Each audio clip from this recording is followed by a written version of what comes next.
Before starting today's session, do you all remember what you have learnt in your previous sessions?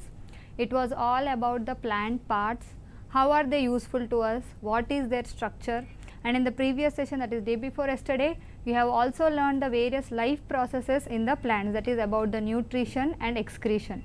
Today's session is also something similar to that, one of the important life processes that occurs in the plants and all other living organisms also. But before moving into the session, I would like to give you few examples from my daily life which is related to the topic of today's. During this lockdown, when I was doing gardening, I was cutting down the stems of the rose plant and planting them back again into the soil. My daughter asked me, "Mama, why are you cutting down the stems of the rose plant and again planting them instead of throwing?" I told her that from the stem itself you will be getting a new plant. She was quite shocked and staring at me and asked me, "Is this really possible? How can we get a new plant from a stem? I have learned that we will be getting the new plants only from the seeds." And I told her that whatever you have learned is right, but not only through the seeds, the plants have many different other ways through which they can reproduce. So today we will be learning about this topic only, how the different plants will be reproducing in different ways. But before moving that, you all also might have observed in your homes, whenever your mother wants to grow a money plant in your home or you want to grow the money plant in your home, this money plant, I think you all can recognize this by looking at it. This money plant, what do? Do you take the whole plant along with the roots and put it in your pot? No. You will be asking or just plucking a stem from somebody's house and then keeping it in your house. Then it starts growing. So, are there any seeds for this plant which you are transplanting from your neighbor's house into your house? No. So, this is happening through stem. I will show you one more example. Are you able to see this small spores like structure or fungus like structure on the bread? You all might have observed this. I too have experienced the same thing. During the lockdown, I have brought extra packets of bread and kept in my home. By the time I used the 2 packets, it was fine. But by the time I came for the 3rd packet, it was all filled up with the fungus like this. Now what is this fungus? This is also a type of plant. But how does it reproduce? It does not reproduce through seeds. It reproduces through the spores. So we will be learning about all these in today's session, how the plants will be reproducing through different ways other than the seeds also. So what will be our today's session? Our today's session will be reproduction in plants.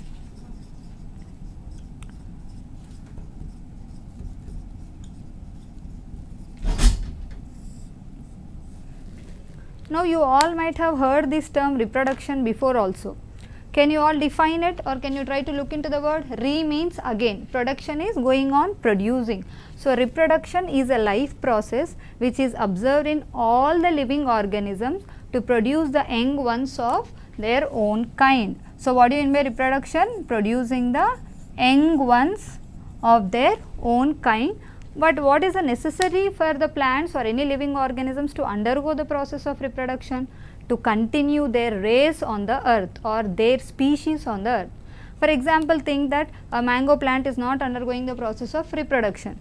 After 10 to 12 years, can you see any mango plant on the earth? No. You won't be able to find any mango plant if it is not undergoing the process of reproduction.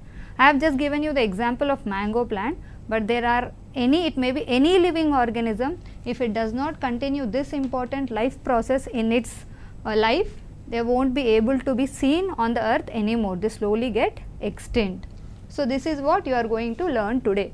I will say once again, reproduction is the production of young ones of their own kind. Now we are talking about reproduction in plants. Reproduction in plants can be broadly divided into 2 types, that is asexual reproduction and sexual reproduction. Now what is the difference between these two, asexual and sexual reproduction? Asexual reproduction does not involve the formation of gametes. There are no gametes formation seen over here, whereas in the case of sexual reproduction, gametes formation are seen.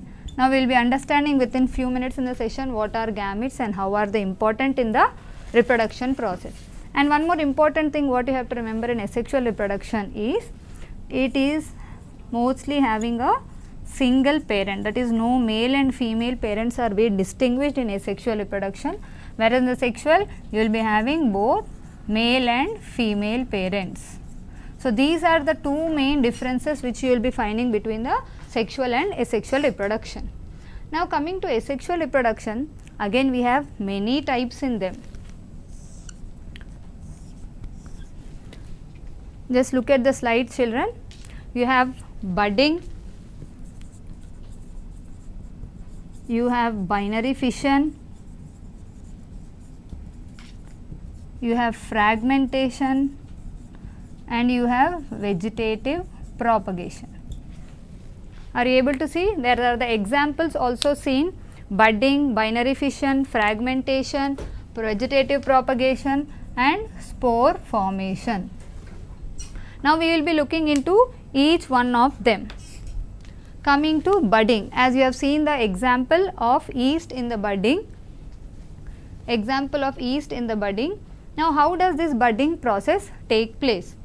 Budding, the bird itself you are saying, budding is, for example, if you take a yeast like this, you will be getting a small bud over here, that is this yeast will be having nucleus here, slowly a bud will start forming. This nucleus divides into two, one of the nucleus migrates into this. Whenever the bud completely develops, it detaches itself from the parent and starts growing as a new yeast cell or a new yeast organism. So, this is how budding occurs. The name itself is saying budding means a small bud is arising in the organism which is detaching after getting completely matured and growing into a new organism. So, here there is no formation of the gametes and from the single parent the organism is coming. So, it is called as budding. Next, coming to binary fission. The name itself is saying binary means what? Two. You can say bicycle. Why do we say it bicycle? Because it is having two wheels. So, binary fission means two, and fission is always breaking. So, binary fission is the process where a single parent cell is breaking into two. That is, for example, if you take the bacteria like this, it will be having the nuclear material, it will be having the genetic material,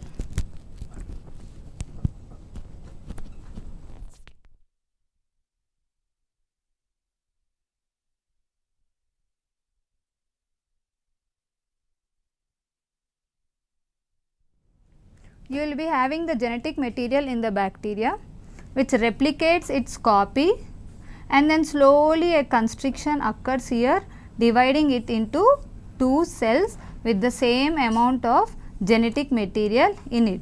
So, this type of process is called as binary fission.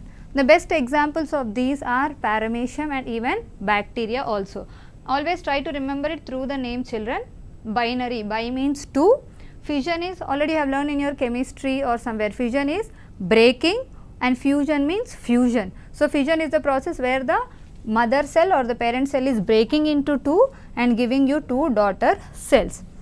You may get a doubt, this is almost all similar to the cell division which we have learned previously, but remember there is no cell cycle involved in this. It is a very simple process where a parent cell is dividing into two daughter cells giving same amount or the same genetic material.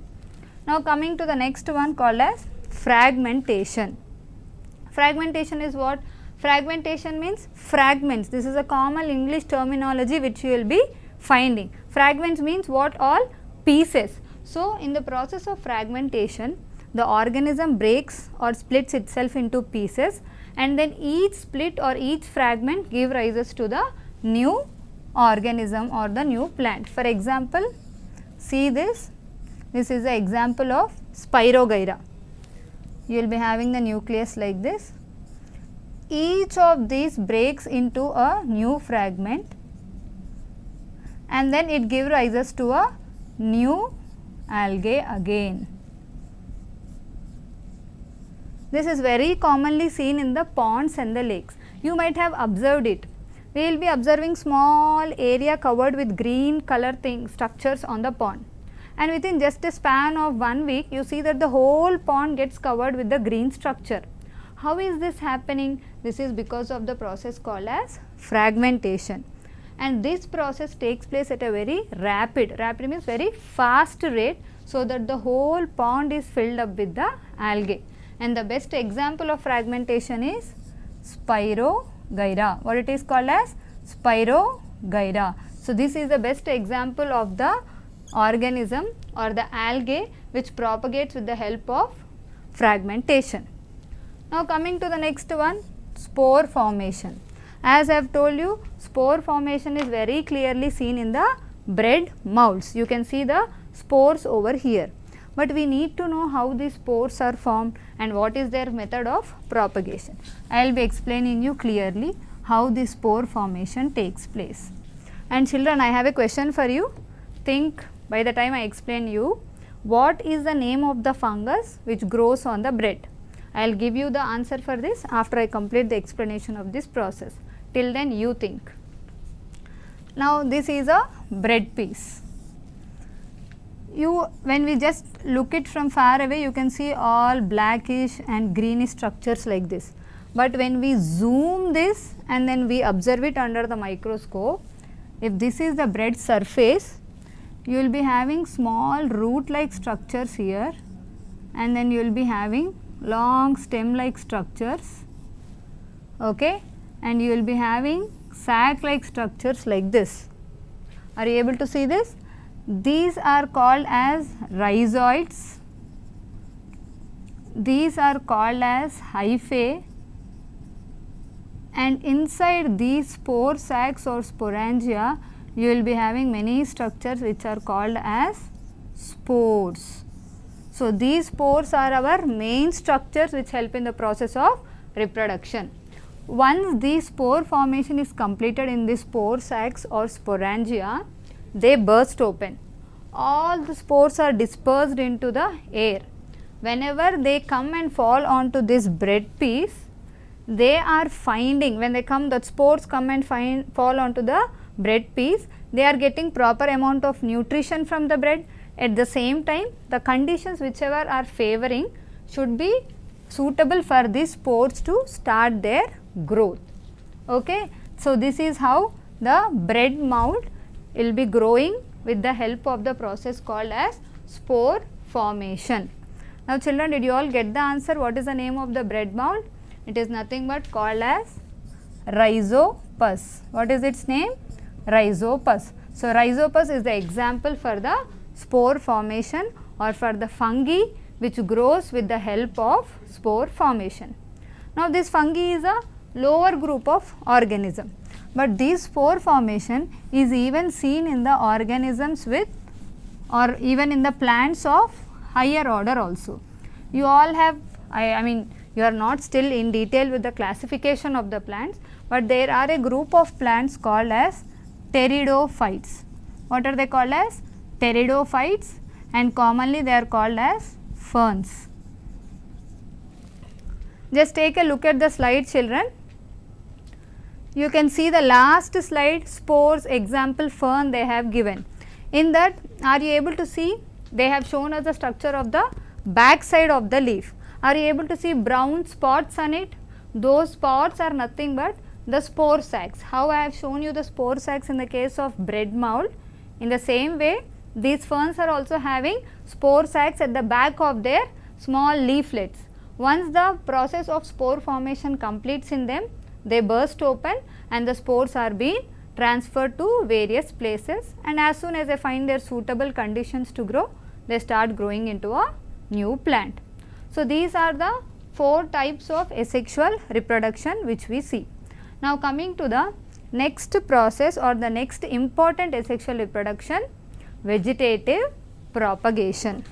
Now, this is a little more complicated thing involving many different types of processes in it, but this is very common which we will be observing in our day to day life. Vegetative propagation, we do it, but we do not know that this is because of vegetative propagation. This vegetative propagation, try to think, children, when you want to grow a potato, do you plant the seeds in it, or when you want to grow the ginger, do you grow the seeds in it? No, the process is not with the help of seeds in it. The process is different. It is because of vegetative propagation. Now let us look, or let us move deeper into this. Vegetative propagation.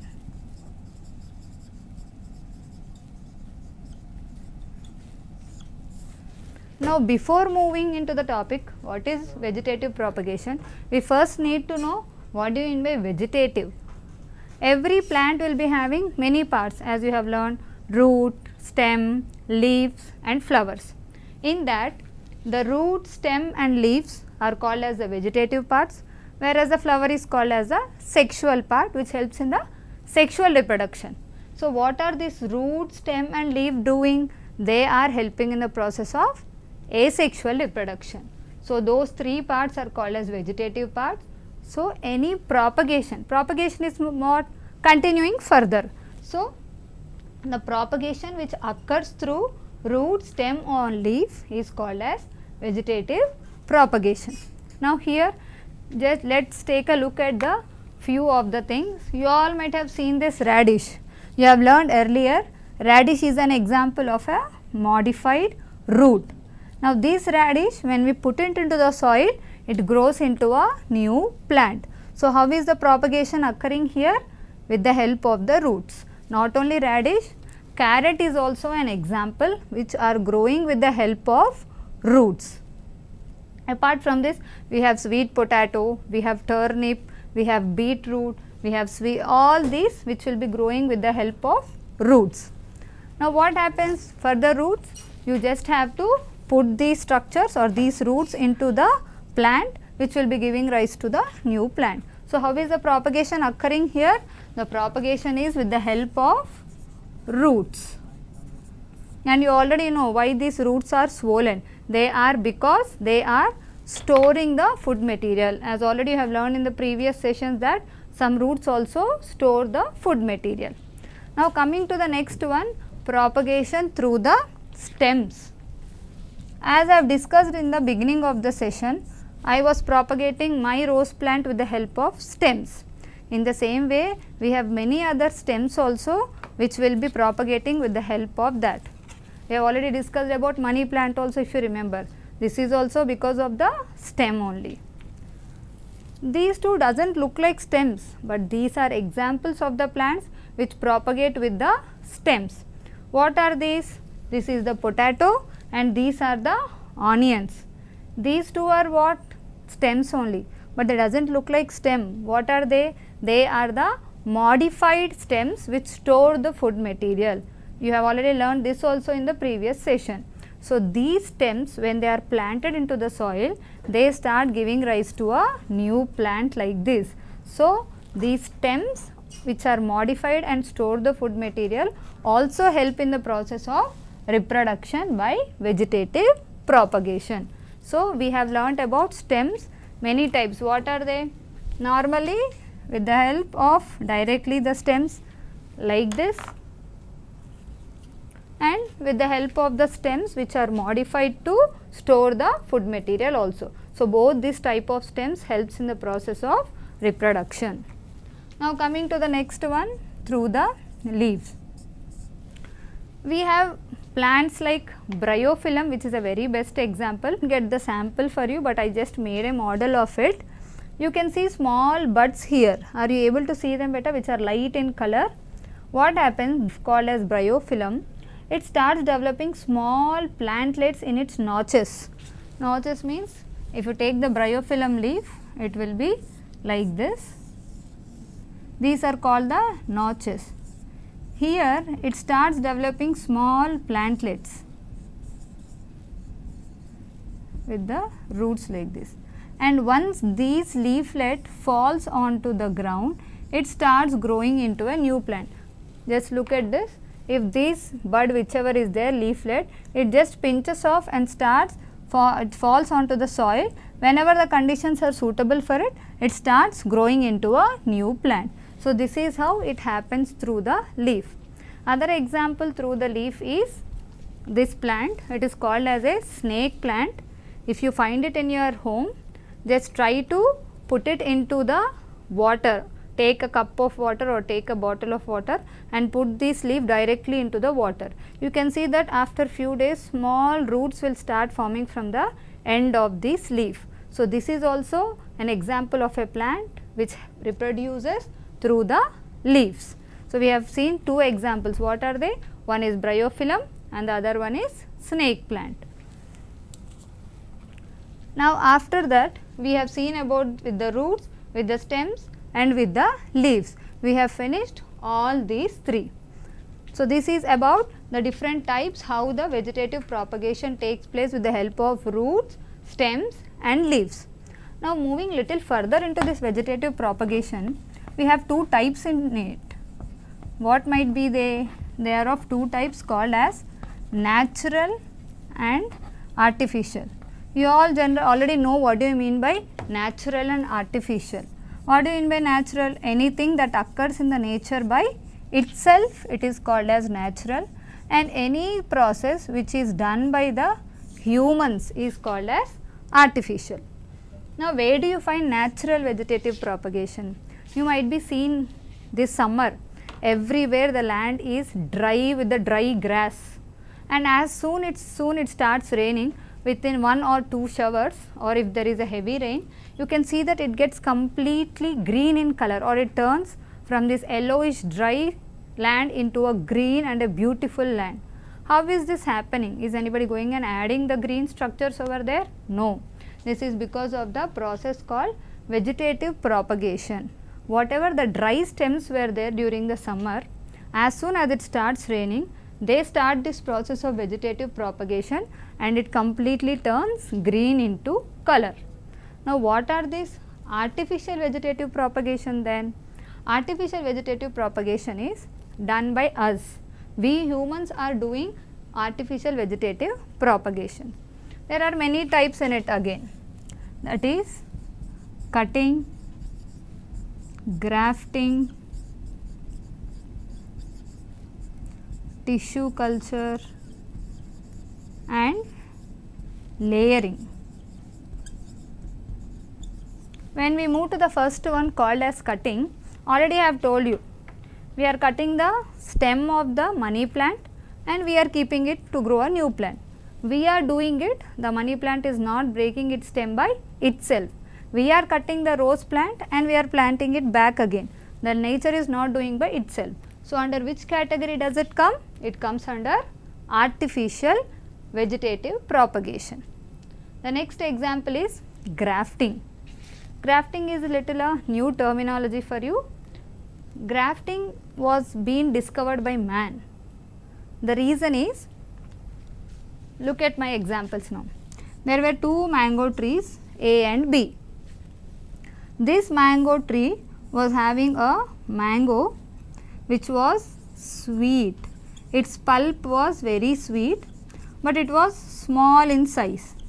Whereas the mangoes which were going for the plant B, they were having, the pulp was not sweet, but they were of large size. Then the farmers or the people who are working in this field, they are called as a horticulturist, or this grafting technique whatever we are speaking now, it is generally used in the field of horticulture. Now, what is this horticulture? Horticulture is one of the branch of agriculture which deals only with the fruit and flower yielding crops.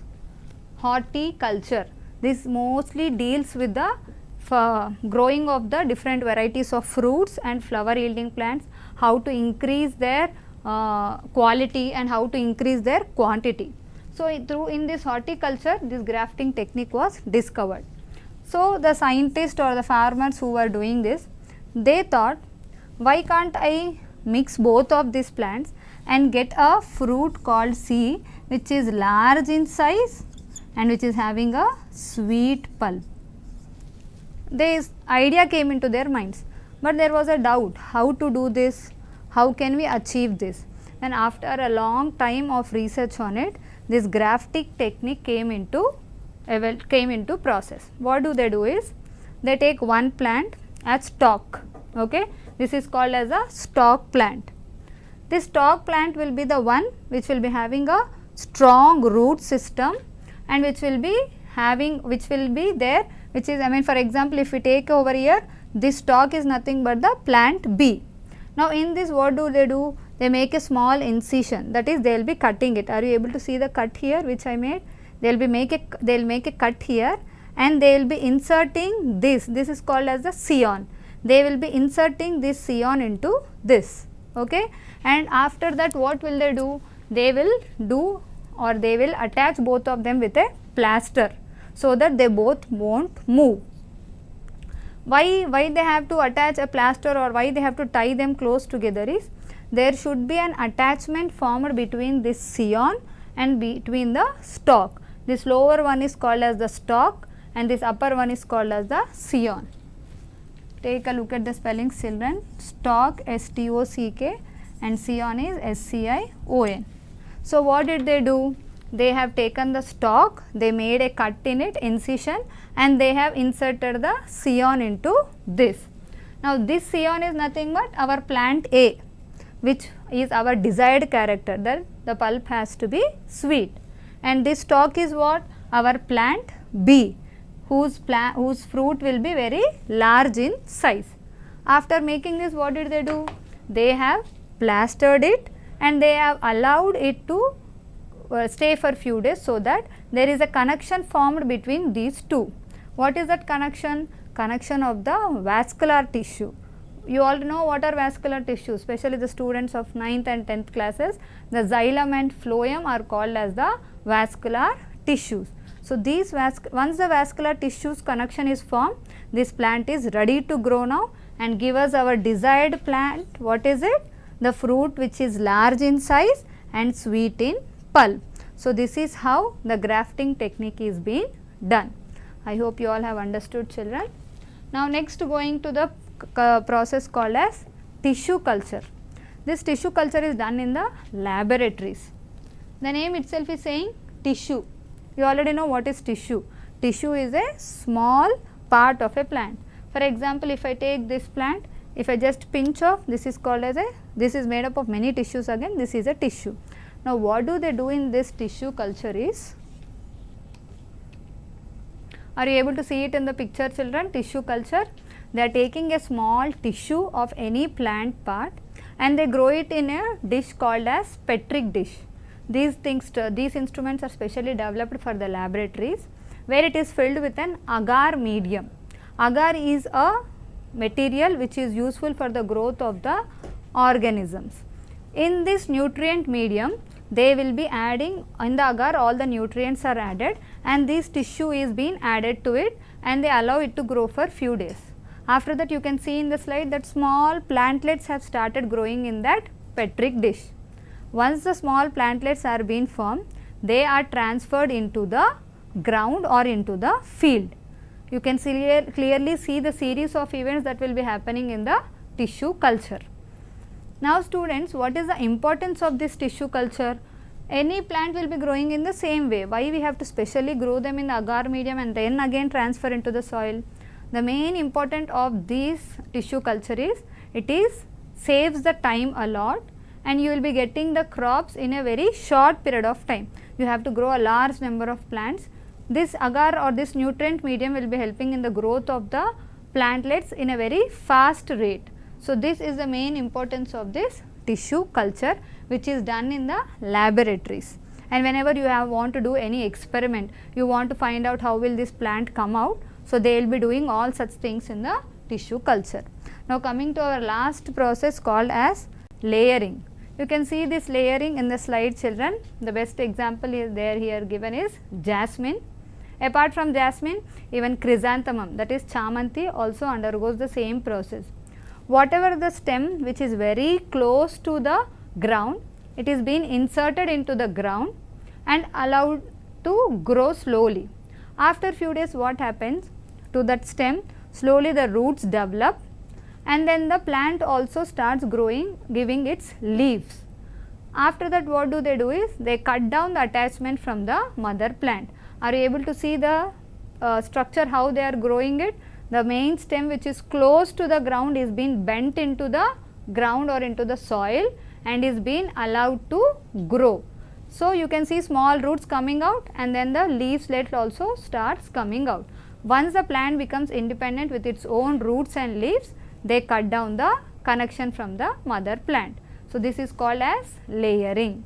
So, this was all about the asexual reproduction. What were they?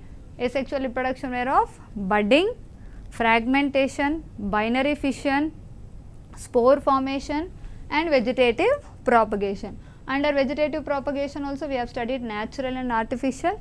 In artificial we have studied about cutting, grafting, tissue culture and layering. Now, what is the next thing we have to move into? We have to move into the next important type called as sexual reproduction. Now, what is this sexual reproduction? Already we have discussed it in the beginning of the session that sexual reproduction involves the formation of the gametes. And where are these gametes found? Which is the sexual part of the flower? I have already told you children. Which is the sexual part? The flower is the sexual part of the plant. If you take a plant, these leaves, stems and the roots if we had, these are all called as the vegetative parts I have already discussed, and the flower is the sexual part. Now, whatever the sexual reproduction has to take place, it will be occurring in this flower.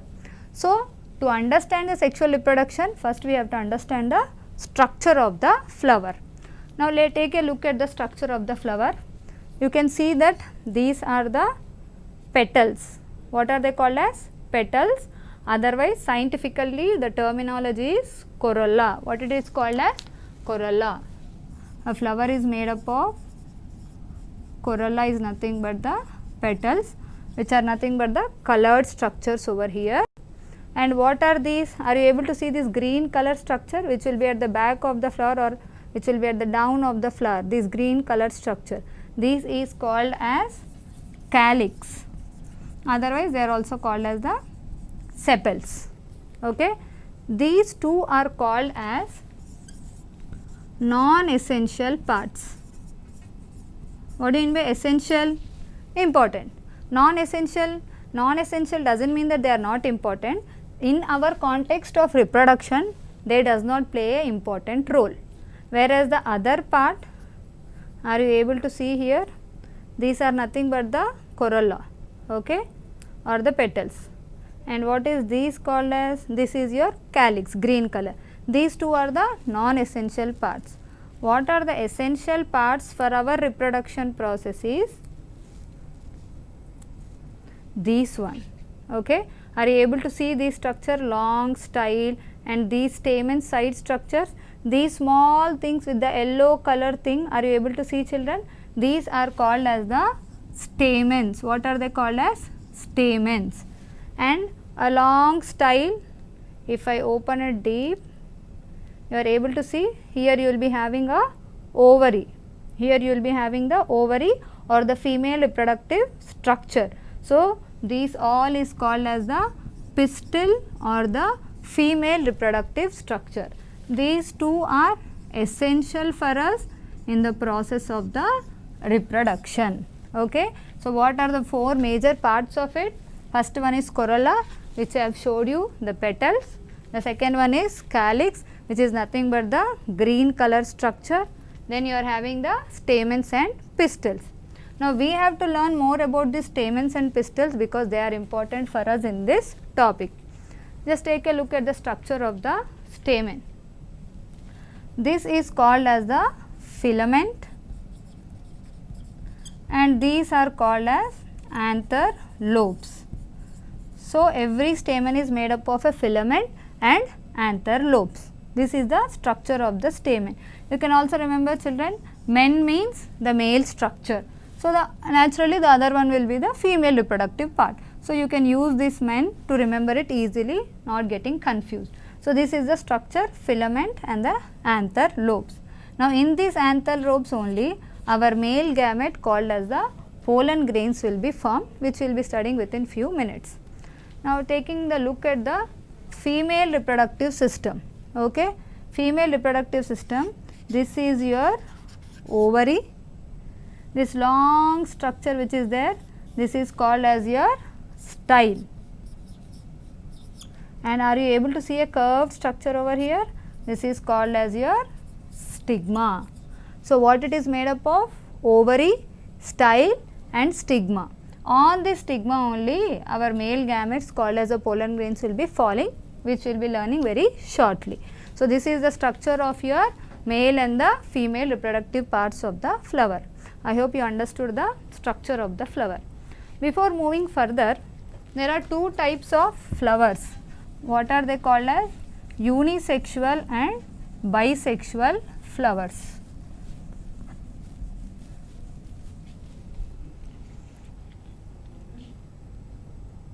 See the parts of the flower once again, children. Carpel or the pistil is made up of stigma, style and ovary, whereas the stamen is made up of pollen and filament, and petals and sepals are nothing but your calyx and corolla, the non-essential parts. Now, look at the types of the flowers. There are two types of flowers called as bisexual flowers and unisexual flowers. The name itself is saying again here, bisexual means you are having two reproductive organs in it, that is both the male and the female, that is both the stamen and the pistil. Whereas, when you take a unisexual flowers, in the unisexual flower which is shown in the slide, it is having only the pistil or the female reproductive system, it is not having the male reproductive system in it. So, on the presence or absence of the reproductive structures in the flower, they are divided into two types called as bisexual and unisexual flowers. So, the various examples of bisexual and unisexual flowers are corn, papaya and cucumber are the examples of the unisexual flowers, whereas mustard, rose, petunia and your hibiscus, which is very commonly seen in our homes, it is also an example of a bisexual flower. So, these are the two main categories on which the plants are divided into unisexual and bisexual flowers. I will be showing you the flower of papaya here. This is a plant or this is a flower which is unisexual, whereas this is a flower which is bisexual. Bisexual means you are having both the style, ovary and then the stamens, whereas this papaya is unisexual, which is having only the male reproductive part, that is only the filaments here. Okay. So, you can, if you have a chance to look at the papaya and hibiscus flower in your home, compare both of them and try to find out. Now, next we have learnt about the structure of the flower, that is finished now. So, what has to happen next now? The pollen grains and the egg has to be produced in the flower. How they will be producing? Take a look. Now, we have seen that anther lobes, the pollen grains will be produced, and in the ovary the female gamete will be produced, that is nothing but the egg. Now, try look onto the board clearly, children. In the pollen grains there will be cells called as microspore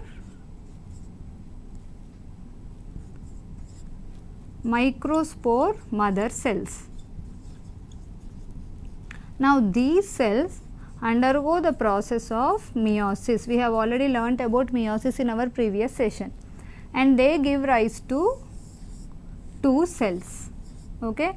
This microscope mother cell is 2n, that is diploid in condition, and when they divide in meiosis, it give rise two cells with n condition each.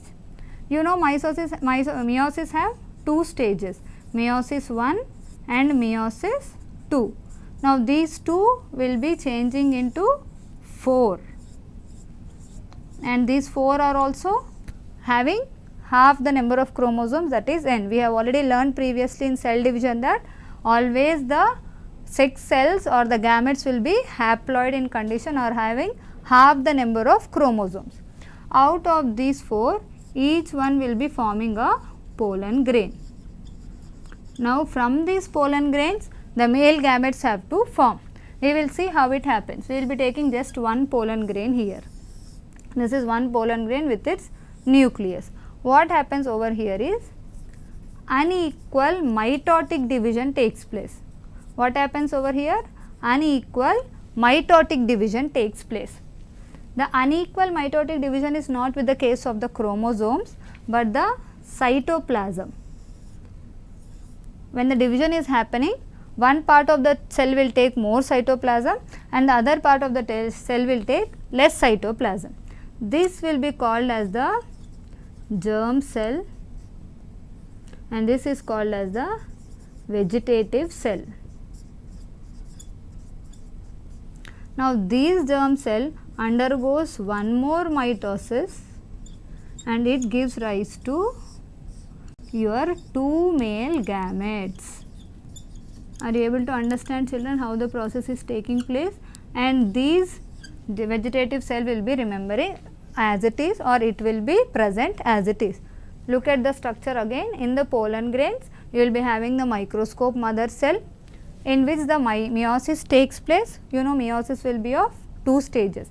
In the first meiosis, it divides into two cells, then it divides into 4 cells.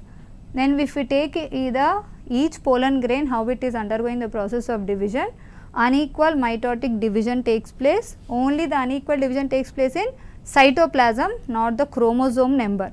So, after this the germ cell and the vegetative cell are formed. Once this germ cell and vegetative cell are formed, the germ cell undergoes again one more mitosis and gives rise to two male gametes, which are nothing but which will be helping in the process of the reproduction. So, this is all happening where? It is happening in the anthers and this is called as microsporogenesis. The whole process is called as microsporogenesis. Now, we will be moving to how the female gamete or our egg is being formed. In this, we will be having the megaspore mother cell. There it was microscope, here it is megaspore mother cell. What will happen here? In this megaspore mother cell, this will be undergoing a meiotic division again. So, as usually you know, meiotic division will be producing two cells. These two cells are called as a dyad. Okay. This is 2n, here it will be n again, and these two undergo the next mitotic division, that is meiosis 2, and they will be producing 4 cells again here. This is called as a tetrad. You know, children, tetra means 4, tetrahedron you learn in your mathematics, a structure with 4 sides. These tetrad 4 cells are formed, all are of chromosome number half. Now, out of these 4 cells, 3 cells degenerate, that is they degenerate and only one cell will be functional. Okay. Now, what happens to this one cell? It undergoes 3 mitotic divisions. First mitotic division, it gives rise to 2 cells.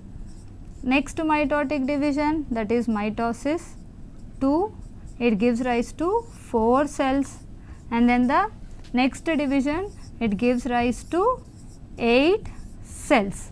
So, this is how the division occurs, that is 3 mitotic divisions are occurring. After these 3 mitotic divisions, whatever these are there, they are arranged inside the ovule in this way. You will be having structures called as antipodals here. You will be having your egg in the center and you will be having 2 cells called as synergids here. These two are called as the synergids and this is your egg cell. In the center you will be having one cell but with the 2 nucleus. This is called as the central cell, which is having 2 polar nuclei. So, this will be the structure of your ovule, that is all the 8 nuclei which were formed or all the 8 things, they get rearranged in this way. So, the side where the antipodals are present, it is called as micropylar end, and the side where these are present, it is called as the chelazal end. Okay, children, this is what will be happening. So, this is how the male and the female gametes will be produced. These micropylar ends and chelazal ends you will be learning in depth when you go to your intermediate Now try to remember, this will be your antipodals, this will be your central cell, and in between this is our main female gamete called as your egg, which is surrounded by the synergids protecting it now. So this is how the male and the female gametes are being produced. Are you able to see the whole process here? Now before that, after the male and female gametes are being produced here, now the male gametes has to move to the female gametes. What is happening here? The process of pollination takes place. What do you mean by pollination? Look at the slide, children. In the process of pollination, the male gametes which are formed on the anther have to move to the stigma of the female plant. So how does it occur? Just take a look at this, children.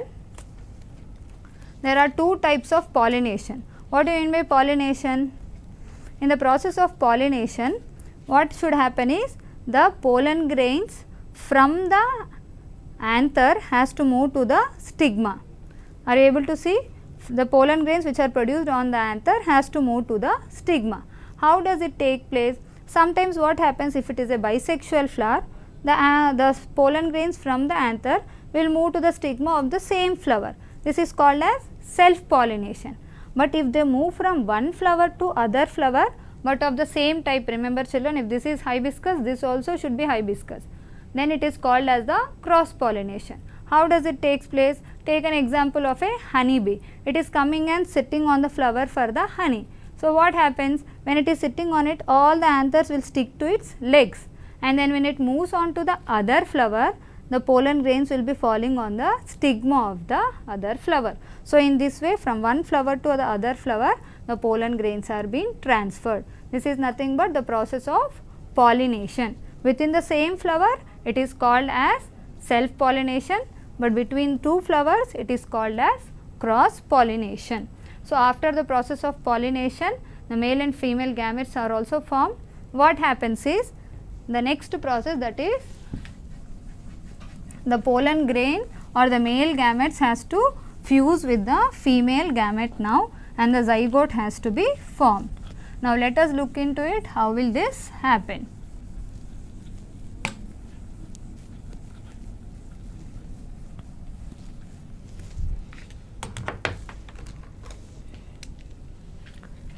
Now just take a look of only the reproductive parts, that is the pollen grains have come on to the stigma now. What happens? These stigma will be producing sugary secretions. Because of this, these pollen grains starts germinating, and they produce a tube like structure which will be passing through the style. What is this tube called as? Pollen tube. So through this pollen tube, whatever the two male gametes have formed, they will be slowly moving towards the, in this we are having our antipodals, we are having our synergids, and we are having our egg cell also. This will be our egg cell, and we are having the central nucleus with the central cell with the two nucleus. So these are our antipodals. Now this pollen grain, whatever is there, it slowly moves and enters into our egg cell. Now whatever the male gametes are there, they travel all through this distance and they will enter into this egg cell. What happens in the first fertilization, or the first step of the fertilization, is one male gamete fuses with the egg and it forms a zygote. This is fertilization 1. But we are having two male gametes. So what does the second male gamete do? It will go and fuse with our central cell which is present here. So what is the second fertilization? Again one male gamete will go and fuse with our central cell. Okay, and this will be forming a structure called as endosperm. So how many fertilizations are taking place here? Fertilization 1, fertilization 2. So this is called as double fertilization. This is a characteristic feature of only flowering plants. In the case of flowering plants, only two types of fertilization takes place. One will, the male gamete will fuse with the egg, forms a zygote. Again the second male gamete goes and fuse with the central cell and forms the endosperm. Here N and N fuse giving rise to 2N, here N and 2N fuse giving rise to the 3N. Now this is how the process of fertilization will be taking place. Now after this what will happen? The next thing is all the floral parts whichever are there, the leaves, the flowers, everything will move away. Now what is left out is this zygote which is there, it will be slowly forming the seed and the embryo, and whatever this endosperm is there, it will be nourishing our zygote. So this is how the seeds will be forming. Whatever the ovary is there, it forms the fruit, and whatever the zygotes which are there, they change into the seeds. Now what will happen after this? The seeds have to move to various places. That process is nothing but called as seed dispersal. Seed dispersal is a little complicated things. We have various types of seeds, children. Try to look at it. These seeds are having small thorns in it. Are you able to observe these thorns? These seeds, when they are having thorns, whenever an animal comes very close to it, they stick to their legs, their footwear or their clothes, and they are moved to different places. You can see many other examples. All these structures you all would have seen. Whenever you are moving in the fields or whenever you are moving here and there, all of them get stick to your hands or to your dress. Whenever you move a little further, you just remove from your hands, your clothes, and it gets dispersed to different places. These cotton is also the best example. Are you able to see the fibers for this? Whenever there is a heavy wind, they get dispersed away because of their light weight to different places. One more example I want to show you of this drumstick. You all know this drumstick, isn't it? Take a look at these seeds, children. You will be having small wing like structures for this.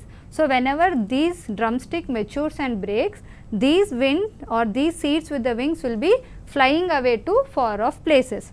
And the last example is about coconut. You all know how does coconut move? Coconut moves with the, whenever you are taking, whenever you know coconut is made up of fibrous things, okay. So whenever the coconut falls into the water, you can see that it always floats. Even though I am dipping, it is coming back onto the surface. Are you able to see, children? You can do it in your home also. What happens is, this is all because of the force called as buoyant force which is happening.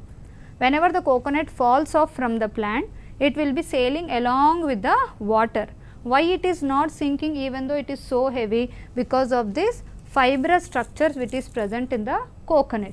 So because of the buoyant force. What is buoyant force? The upward force that is being given by the water. Whenever you put a substance in it, there will be an equal force that will be acting on that substance. So this buoyant force will be helping the coconut to float, and it will be moving off to the shores, to the large far away places, and it gives rise to a new plant. Because of this water dispersal only, you are able to see that you will be finding most of the coconut places in the coastal areas. Just take a look at the slides, children, how the seeds are getting dispersed through the process of wind. See here also so many seeds, how they are dispersing through the winds because of their light weight or wing like structures. Dispersal through the water, in the best example is, as I have told you, coconut and the lotus. And here also you can see how the various seeds are getting attached to the animals, humans and birds, and they are being dispersed to far off places. Now before ending this, I will be giving you a question. Try to think, why do the seeds have to disperse? This is not a part of your project work, but you try to do it. I will be just giving you a small hint. If they don't disperse, they will be competing for the, or there will be a competition for the water, sunlight and nutrients. If all the leaves, all the seeds fall down under the same tree, what will happen? They all have to compete for all the factors which are necessary for their growth, that is the water, sunlight and the nutrients, and many of them may not germinate. So for this, the nature itself have developed a technique called as seed dispersal. So just take a look at the summary. What all we have learnt is, flower is a reproductive part. Reproduction is a process which helps in growing new young ones. What are the different types of asexual reproduction and how sexual reproduction takes place, and what is seed dispersal. Now your project work is Try to note down this, children. Why is pollination important for flowers, and at the same time it is even important for humans also? In what way? And what is the role of pollination in global food security? Now coming to the social awareness, the last part, use of biofertilizers and saving insects. You can see the statement given by Albert Einstein, if the bee disappears from the surface of the earth, man would have no more than 4 years to live. What does it mean? You all know that we are using more and more chemical fertilizers which is affecting everyone, including us also, and the most affected are the insects, which are almost or very closely related to the plants because they help in the process of pollination. I have showed you how bee is helping. So, always try to use biofertilizers and save the whole environment and all the living organisms around us, because many of your parents are in the profession of doing agriculture. Please suggest your parents to use more and more biofertilizers to save the insects and also to save our nature. Hope you have understood all the things in the session. Thank you everyone.